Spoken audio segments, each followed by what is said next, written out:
Once upon a time, deep in the heart of the African jungle, there lived a plump and playful hippopotamus named Henry. Henry was the biggest and strongest animal in the jungle, but he was also the kindest and most generous.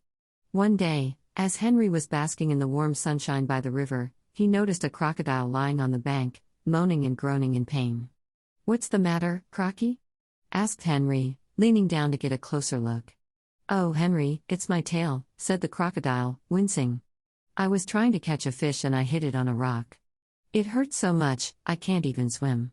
Henry was concerned. He knew that a crocodile without a healthy tail was in big trouble. "Don't worry, Crocky," he said. "I'll help you. Just hold on tight and I'll pull you into the water." Henry wrapped his strong jaws around the crocodile's tail and gently tugged him into the cool, clear water. "There you go, Crocky," he said. "This will help take the pain away." The crocodile was so grateful for Henry's help. He knew that he wouldn't have been able to get into the water on his own. "Thank you, Henry," he said. "You're the best friend a crocodile could have." Henry smiled and gave the crocodile a friendly nudge. "Anytime, Crocky," he said. "We're all friends here in the jungle." From that day on, Henry and Crocky became the best of friends. They spent their days swimming and splashing in the river, and their nights curled up on the bank, telling stories under the stars. As the weeks went by, Crocky's tail began to heal, thanks to the soothing waters of the river and the care of his kind friend, Henry. And although he would always be a bit crooked and scarred, Crocky's tail was strong enough to help him swim and catch fish once again. One day, as Henry and Crocky were basking on the bank, they heard a loud roar in the distance. It was a lion, the king of the jungle, calling for all the animals to come and gather at the river. Henry and Crocky quickly made their way to the river, where they found the lion pacing back and forth, a stern look on his face. "Listen up, everyone," said the lion. "I have an important announcement to make. As you know, the dry season is upon us, and the river is starting to run low. We need to work together to make sure that everyone has enough water to drink." The animals nodded, understanding the importance of the lion's words. They knew that the dry season could be a difficult time, but they also knew that by working together, they could overcome any challenge. "Henry, I'm assigning you to lead the water-carrying team," said the lion. "You are the strongest and most reliable animal in the jungle. I know that you will be able to get the job done." Henry nodded, his chest puffing out with pride. "I won't let you down, Your Majesty," he said. And so, Henry and the other animals set to work, carrying bucket after bucket of water from the river to the communal watering hole. It was hard work, but they didn't mind. They were happy to be helping their friends and ensuring that everyone had enough to drink. As the days passed, the water level in the river continued to drop. The animals worked harder and harder to keep the watering hole full, but it seemed like no matter how much water they carried, it was never enough.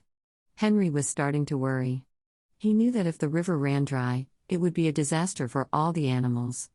They would have to leave the jungle in search of water, and many of them might not survive the journey. One hot and humid afternoon, as Henry was trudging back to the river with a heavy bucket of water, he saw Crocky lying on the bank, looking sick and weak. "Crocky, what's wrong?" asked Henry, setting down his bucket and rushing to his friend's side. "I don't know, Henry," said Crocky, panting. "I just don't have the energy to move. I feel so weak and tired." Henry knew that he had to do something to help his friend. He thought for a moment, and then an idea came to him. "Crocky, I have a plan," he said.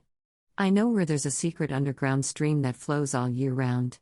It's a long way from here, but I think we can make it if we work together." Crocky looked at Henry with hope in his eyes. "Do you really think it will work, Henry?"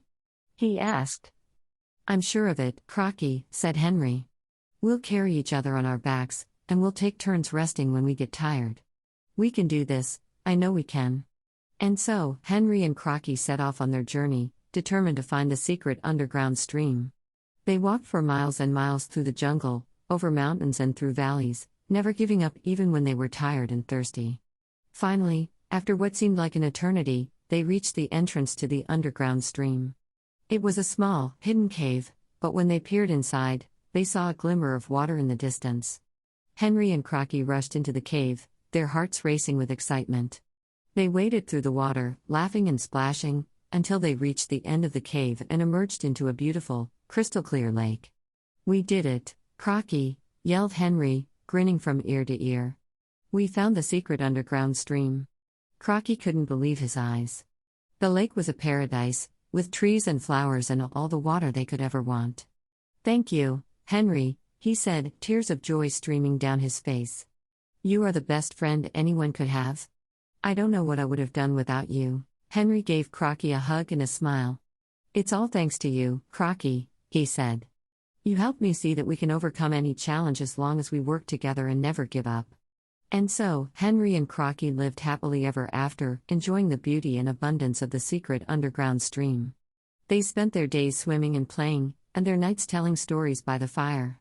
They knew that as long as they had each other, they could face any obstacle and emerge victorious.